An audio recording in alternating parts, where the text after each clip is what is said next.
Hello everyone and welcome to a very special episode of the Mark and Me podcast. As always, I'm your host Mark. Now, this is the final part of my 2000trees festival specials.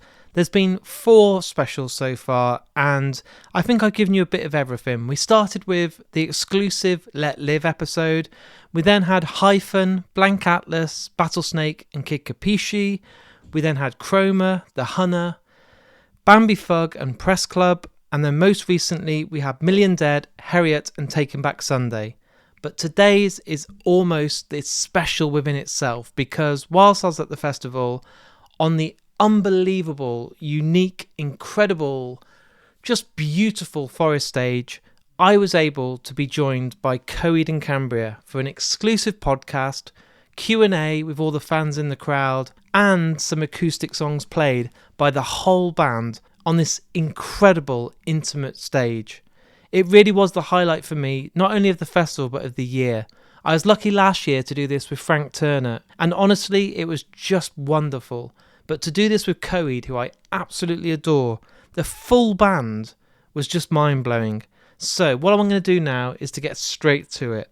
The audio quality for this took a lot of editing, a lot of mixing. It's really hard to get all 4 musicians and myself at the right level to sound professional. It's really tricky. I've been totally challenged by this. When it starts, it does sound a bit lame, I'm not going to lie, but give it a couple of minutes and then I've worked it out. You hear my mic change, you hear the actual production of it all just change. So stick with it for a couple of minutes and I promise you it's worth it. You get to hear 3 songs from the acoustic sets and I just really hope you all love it. So with great honour, here's me doing a live Mark and Me episode at 2000trees with one of the greatest bands in the world, Coheed and Cambria.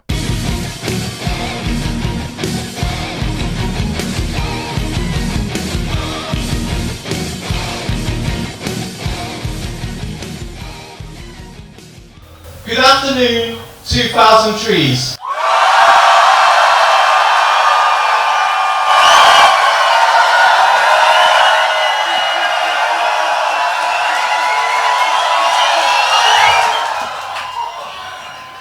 I think I've just had an orgasm.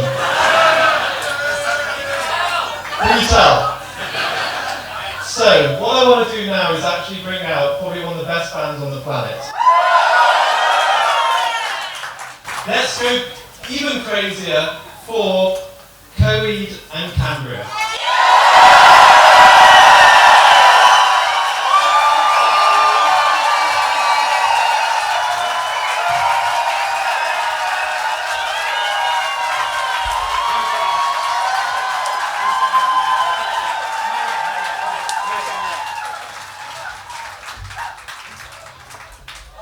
This is very good already. Now what I want to do is, before we start playing some songs, because this is a podcast, it's going to be recorded live, it's going to go on Spotify, Apple Podcasts.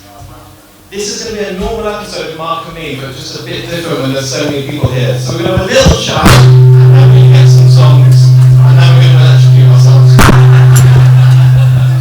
So what I want to do before we start, because this happens on every episode of Mark and Me, to each member of the band, I want to know when you were growing up, we all had part-time jobs, we all didn't pay for them, we earned money, but we went out there and we all bought ourselves that first album. It could be embarrassing, it could be the greatest album of all time.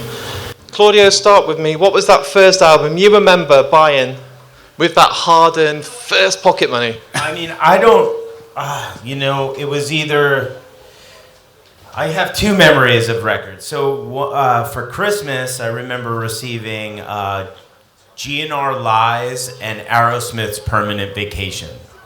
Those were the 2 records, but those were gifts, and they were actual records. I can't remember. I want to say Bad Out of Hell 2, Meatloaf. Yeah! Ow! But yeah, I think you've set the bar high. Can you top this? Yeah, I remember, because with my own money, that's what we're saying, right? Yeah, of course. My own cashola was Somewhere in Time by Iron Maiden. But I didn't know it, but it sounds so cool, right? But I didn't really know Iron Maiden. It's just the cover art was so cool. Yeah, dude. And then I loved the sounds of it. But then my stepbrother told me that a bunch of people had just burned in a house doing a seance, listening to the record, doing a satanic seance. So I immediately put the record back in the case, and then I put it in my mom's records for probably a few months, and then I came back to it, and then I fell in love. That's Amazing. so cute. Mine, similar to Travis, I bought with my own money. I was maybe about 7 years old, so I wasn't working yet, but I had birthday money, and I bought Bon Jovi "Slippery When Wet," but it was a triple. I bought Rat Hell on Wheels because they looked like Bon Jovi, and I bought Cinderella Night Songs because they looked like Rat, who in turn looked like Bon Jovi. But like Trav, I never heard those bands. I didn't know any of those songs. They looked cool, and I was like 7 years old. So yeah, It's a good foundation at 7. it's a good foundation. Really cool. Correct. The pressure's on now. Oh, mine. When I was a kid, I had a bunch of friends. We used to shovel snow in the winter, shovel Yep. driveways. So we made a little bit of money doing that, and I bought Huey Lewis and the News Sports on. Oh cassette. yeah, That's it. good one. Amazing. Not even. No, it's great. Still love that record. Incredible. And one more question before we get to a couple of songs. Anyone want to hear some songs today or just chat? Yeah. Of course. Live music changed for me. I remember going to Wolverhampton Wolfram Hall and seeing Green Day. And they changed my life. I got home, I remember being at school, and I think I put green hair and thought I could be Billy Joe Armstrong and become this huge, successful, oh, this is depressing, failed musician. And I really believe that changed my life as a first proper gig. I never tell anyone the truth that it was Cooler Shaker, but I do also tell people it's Green Day, so I sound cool. What was your first gig? Was it unbelievable? Was it the gig that changed your life? Or was it something like a battle of the bands with friends? Or was it this AC/DC and it completely can never be topped? Let's go around the circle again. Great question. Mine is Black Sabbath at the Beacon Theater. Fucking hell! Perfect. Yeah, Ronnie James Dio was fronting them at the time. They were in support of the record Dehumanizer. That was... I didn't realize the live component to what we do now. Like, I always just saw, like, the videos on MTV and thought that was sort of, like, it. So, yeah, seeing that live, experiencing the energy of the people around me in that venue, which is so iconic. It was... and Dio doing both Dio Sabbath and Ozzy Sabbath, it was great. Isn't it weird to say now, R.I.P. Sabbath? Like, oh, last weekend. Was anyone there? Man, you're so rich. And you still afforded to come here this weekend. Wow. Claudio, how old were you when that show? 94, so I was probably just getting into high school, so 13. 13? Yeah, that's awesome. Amazing. That's a really good one. Sabbath, come on, this is big. Yeah.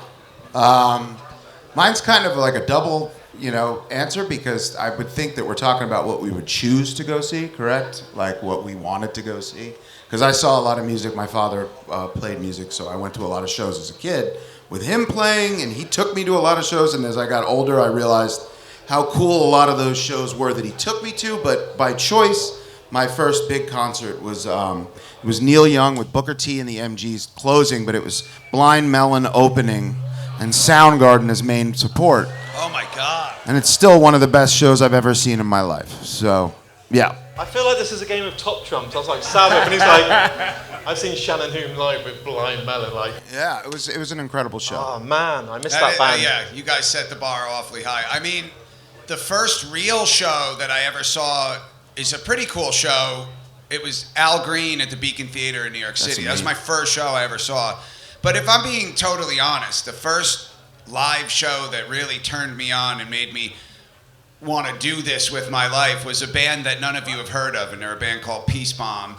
And I was 11 or 12 years old, and they were a local band, whatever that means. They hadn't reached any kind of like national fame or anything like that. But, to this day, I use it as the barometer in my career of what I hope on my best day that I could do to someone in the audience, because it really helped to shape and kind of carve out my life. But that's the unsexy answer.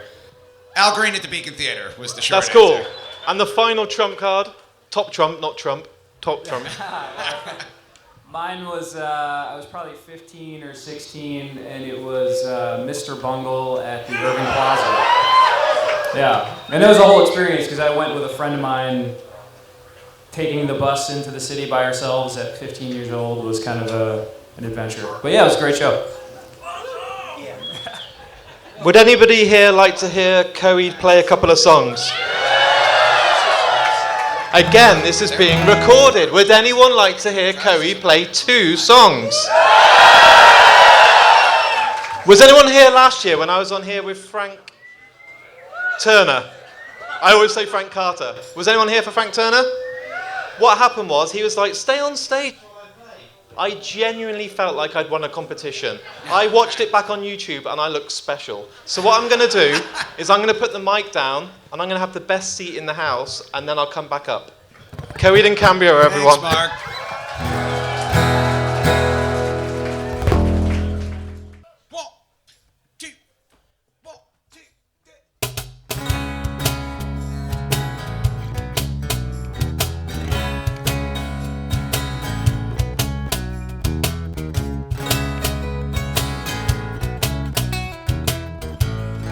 Your eyes tell the stories of the day you wish you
don't bother to write. Disturbed by your words, and they're calling your coins. Face that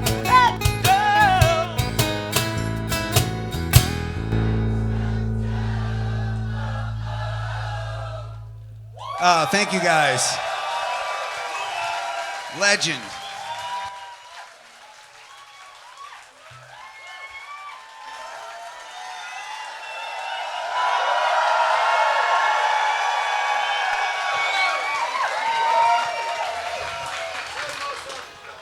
Do you know what, guys? I think these guys have got something. I think you're going to make it. You stick at it, boys. What I want to do, because the view is so beautiful, at the end I want to get some nice photos, so stick around, because this view, if you could all see it, is, you're so beautiful, you're all singing so beautifully, and how fucking good were those two songs? I said before I left I wouldn't swear, but fuck it. Right, well, I want to kind of just ask a couple more questions, and then I think we should get to another song, because what's better, hearing Coheed or hearing me? Fuck you. You guys are headlining 2000 Trees, which is fully deserved and absolutely awesome. I wonder, firstly, what it's like between you trying to get the perfect set list, because you have so much great music. You probably got lots of new stuff you want to play. You also want to play the classics. So how do you keep everyone happy and get that perfect set list for tonight's headline? Wonderful slot. You don't. It's a mission impossible. Yeah. Yeah, we just leave it up to the manager. That way we don't fight about it and we let him pick. No, you bring up a really good point, Mark. There's such a plethora of material. And with each record, it gets increasingly harder and harder to kind of have each era represented, which is a blessing. I mean, it's a real badge of honor at the same time. I mean, thank God we've been able to be a band long enough and thrive long enough that we have so much material. So I like to think we do a pretty good job. I think the set tonight really incorporates both the old and the new, and hopefully you guys dig it. Yeah. I hope we hear a lot of the new album, because as it stands right now, for me, album of the year. Do you guys, even after being in the game for so long, for doing all these milestone gigs, festivals, shows all around the world, let's put our cards on the table. Do you still get nervous when it's a night like tonight, when you're above everyone else, everyone's going to be there, it's going to be, I'm making you anxious now, it's going to be busy, everyone's going to be watching every bit that you play. And I just wonder, do you still get those nerves, or is it just, let's just get out there and have the fucking night of our lives? I mean, I do. I mean, honestly, more so in a situation like this where we're like not used to the monitors, and we have a method that we're comfortable with, and something like this feels a little outside of what we typically do. So like right now, I'm probably more nervous than I would be tonight. Are they nailing it? I think that's, it's also part of the charm of it. But yeah, this is well outside what we normally do. I still get nervous quite a bit. I think that's just part of it. I think if you care, you get nervous. I try to remember that's the feeling of being alive. Thank God I have the chance to get nervous. Yeah, what's a life if you're never nervous? What are you doing, So thank God I get a chance to be nervous. I only had 6 panic attacks this morning, so it's not too bad. I've done I'm quite on well. 7, yeah. Yeah, it's pretty good. Story of our lives. Guys, we had some, this is my Mark and Me stickers made just for this festival. They're very cool. There's a guy down here called Johnny who's wearing a Mark and Me t-shirt. If you want a sticker at the end, go and tell him you love him, and Mark and Me is the greatest podcast in the world, and you will get yourself a sticker. Come on. Wow. Live Aid. Hey, where do I get my Mark and Me t-shirt? Available now at markandme.com. Oh, man. That wasn't even planned. And I haven't even got any for sale. I really Way. So who would like to hear another song before one more at the end? There we go.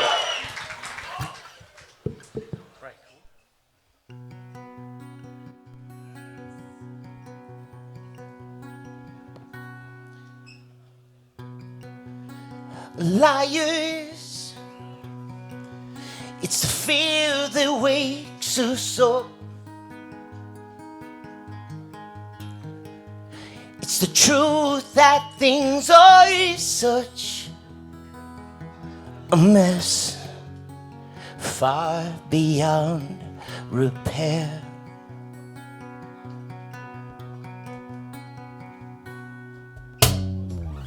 Your mind out of service, hard to find the words worth saying. What we do to deserve these? Everything seems broken when you look at it that way. Oh, it's a disease. There ain't no cure. Oh, the truth is such a bore.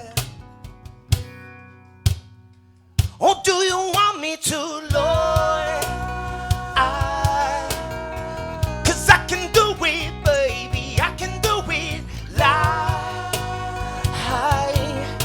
to you. Please ask me to. 'Cause life feels so much better when we just avoid the truth. Baby, are you okay to lie with me?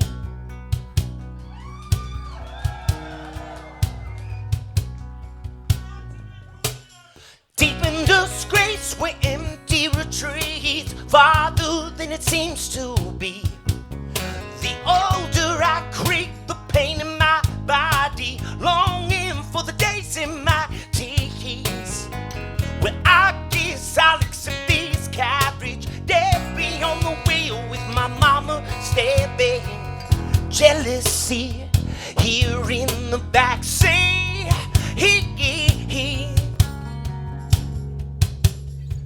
Oh, do you want me to, Lord? 'Cause I can do it, baby. I can do it. Lie to you. Please, I'm begging you. 'Cause life feels so much better when we just avoid the truth. Baby, are you okay to lie with me? I can do it, baby. I can do it. Lie to you. Please, I'm begging you. 'Cause life feels. Fuck me. Okay with it. Baby, are you okay? Okay with it.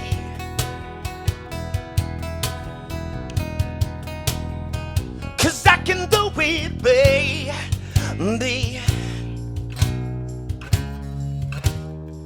'Cause you want me to lie. 'Cause I can do it, baby. I can do it. Lie to you. Please ask me to. 'Cause life feels so much better when we just avoid the truth. Baby, are you okay to lie with me? 'Cause I can do it, baby. I can do it. Lie to you. Please, I'm begging you. 'Cause life feels so much better when we just avoid the truth. Baby, are you okay to lie with me?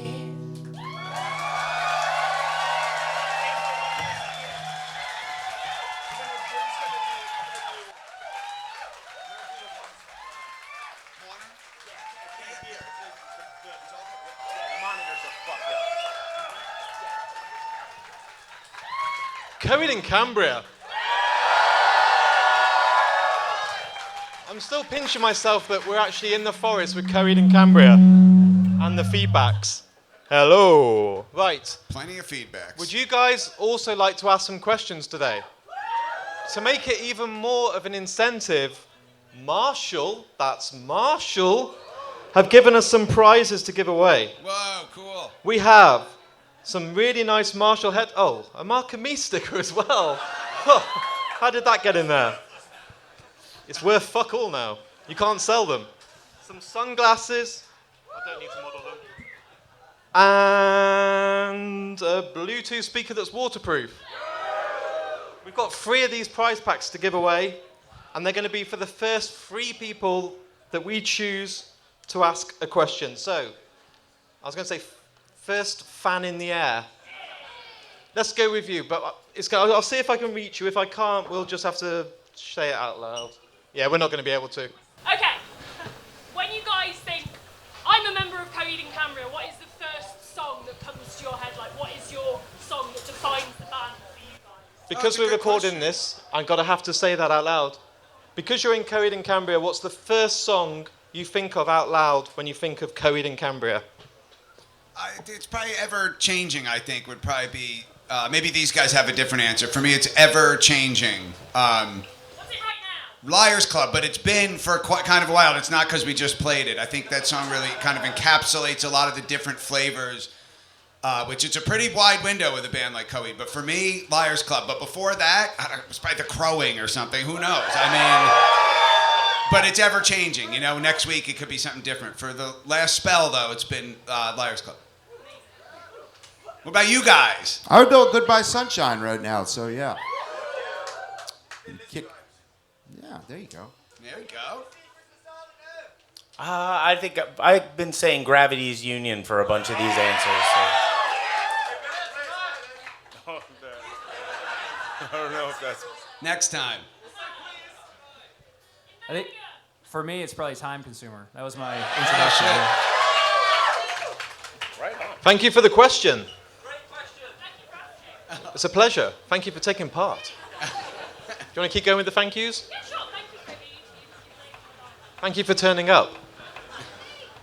Guy in the middle who's waving his hand, long hair, he's going to come down the front. Give him a round of applause. For walking, well done. Johnny, what's your question, dude? What's your favourite mode to play in and why? What's your favourite? Mode. What?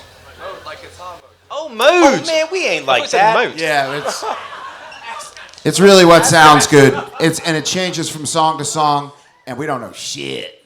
Sorry. Yeah, I mean, you know, honestly, like, we didn't really grow up with music theory in our, at least Travis and I kind of grew up playing together, and we sort of learned off of each other, and, you know, that bubble was, you know, we didn't really go outside of that bubble, and, you know, maybe that's ignorance, but it's just, you know, that was how we communicated, and we felt comfortable doing that way, and everything's just kind of the way it is because it just feels right in our bodies when it comes out, you know. But as far as like the technical, I don't know what a mode is. I don't know. You know, I think just the other month we just maybe started fucking around with trying to figure out like scale. What? You know, it's just not. It wasn't the way we came up.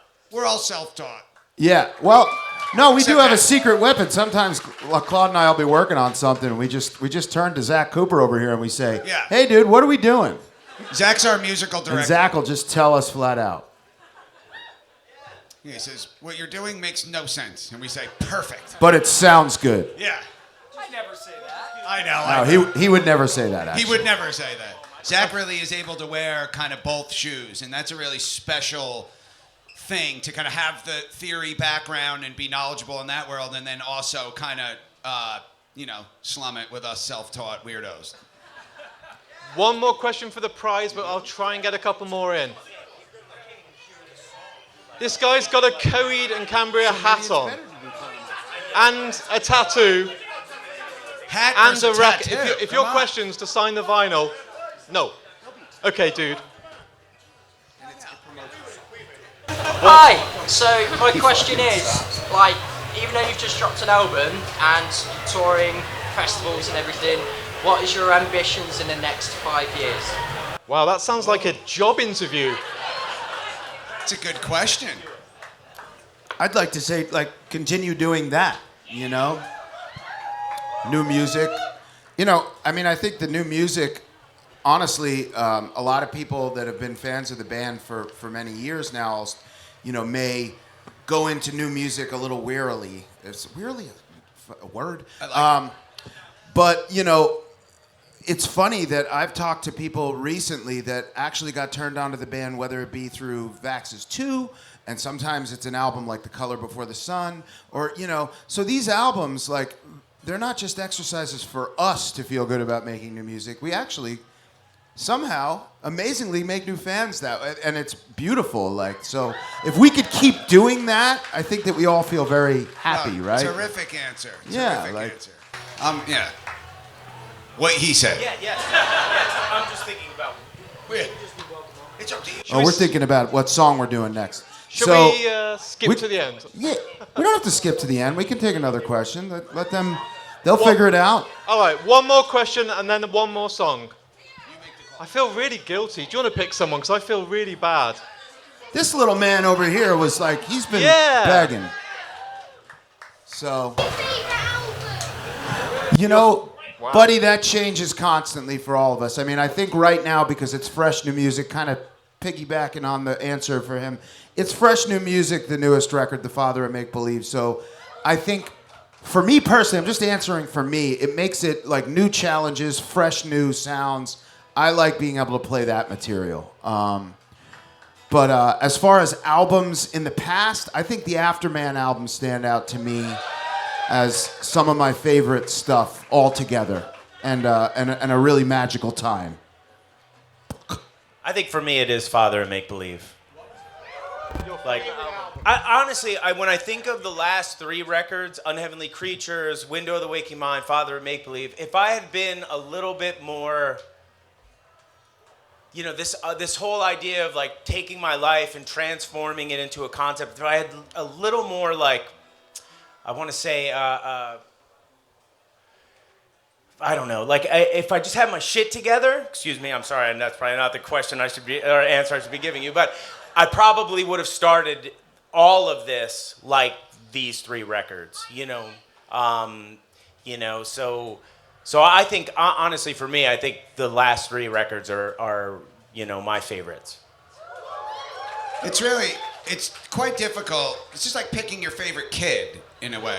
I do. But it changes, just like our favorite song, or whatever song we think of that we initially associate with the band. This is also really malleable, and it's forever changing. And the honest answer is Father Make Believe for me right now. It's new and it's fresh, and I think we, every Coheed record is deeply special to us. They all touch a lot of different textures and soundscapes.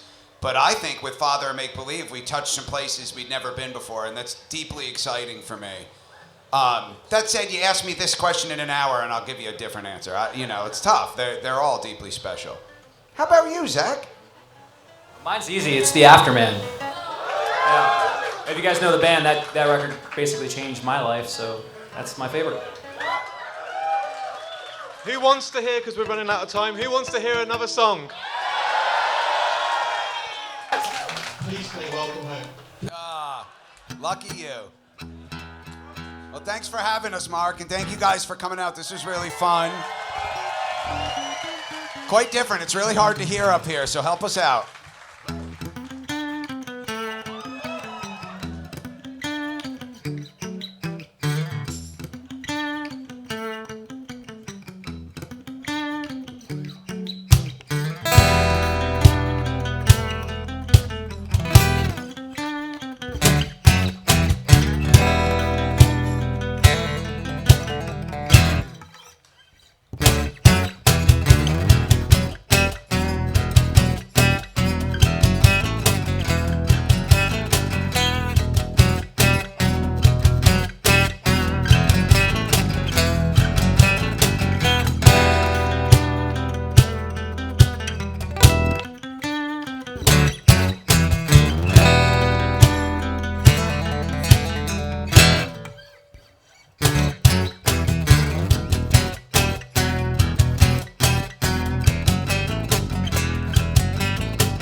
seeking to take premise to all of these. One last kiss for you.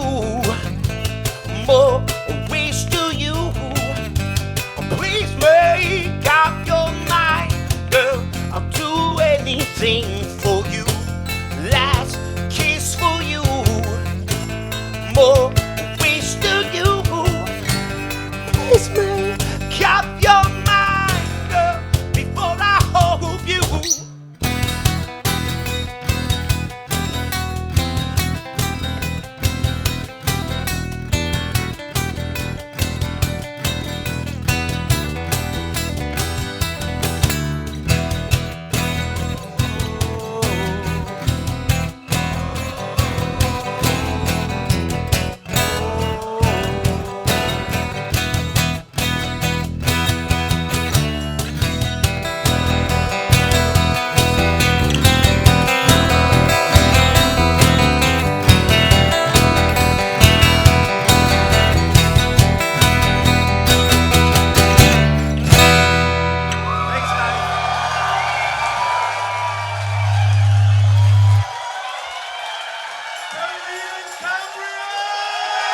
Thank you, guys.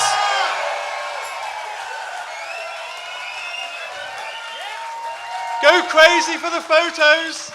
Thank you, everyone. 2000 trees, you rule.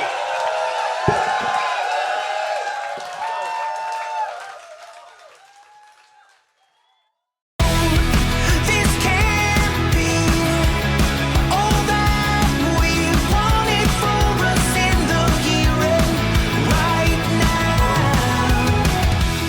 I won't fight for the old life. So there it is. There is one of my most incredible achievements as a podcaster at one of my favourite festivals in the entire world, 2000 Trees. To be joined by all the members of Coheed and Cambria for this intimate event was just a dream come true. It took a lot of work, and I want to thank an incredible person called Lydia for helping me make this happen. I love you to bits, and I'm so grateful we got to pull this off. Also to 2000 Trees, to Coheed and Cambria especially, to James the organiser, and everyone that made the weekend absolutely awesome. My good friends as well, Scott and Johnny, who came along for the ride, helped me the whole weekend, and it was just a wonderful, wonderful time. If you're new to Mark and Me and have just joined in because you're a fan of Coheed or a fan of the festival, please stick around because episodes come out each and every week, sometimes 2, sometimes 3 a week. But I've also got a back catalogue of over 450 episodes sitting there for you right now to dive into with actors, directors, musicians, bands, poets, you name it, they've been on. Go and have a deep dive, and I hope you find something that you absolutely love. All I ask for Mark and Me listeners out there who listen for these 3 episodes every single week is just to share the episodes. I want loads of people to discover Coheed and Cambria, this live set, know about this interview, know about the Q&A, know about the festival, and the best way to do that is just to share them on Facebook, Twitter, Instagram, TikTok, wherever you go. Tell your friends, tell your family, tell your cat, your dog, whoever it is, to go and listen to Mark and Me. Hit that subscribe button, and that is the truest way to get the word out there, and I really appreciate it. People don't know, but I'm a one-man team. There's no editor, there's no manager, there's no production team. It's all me, so any help is greatly appreciated. If you want to go on markandme.com as well, there's a link to take you to the Patreon to keep the costs going and to keep the podcast hosting on all these different directories. It costs money each and every month. So if you go onto markandme.com, sign up on Patreon for as little as £1 a month, it really goes all back into the production of Mark and Me and is greatly appreciated. Before I go, let's give a shout out to the 2 sponsors of Mark and Me. Firstly, Vice Press. If you go on vicepress.com, add anything to your basket with their incredible posters, their absolutely awesome prints, all licensed, all official by the best artists in the world. Add the code MarkandMe10, get yourself 10% off that first purchase and treat yourself to some awesome geeky goodies. And secondly, Richer Sounds. If you love headphones, TVs, Blu-ray players, 4K players, anything to do with audio and visual, go to any of their high street stores or go on richersounds.com and you'll get yourself the best bargains out there by the best people out there, and truly they will not be beaten on price. Right guys, I really hope you've enjoyed today's episode as much as me. I'll be back in only a couple of days' time with another brand new episode, so until then, take care of each other, send love to everyone you know, and I'll speak to you all very soon.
Life's a parade, travelers murmur.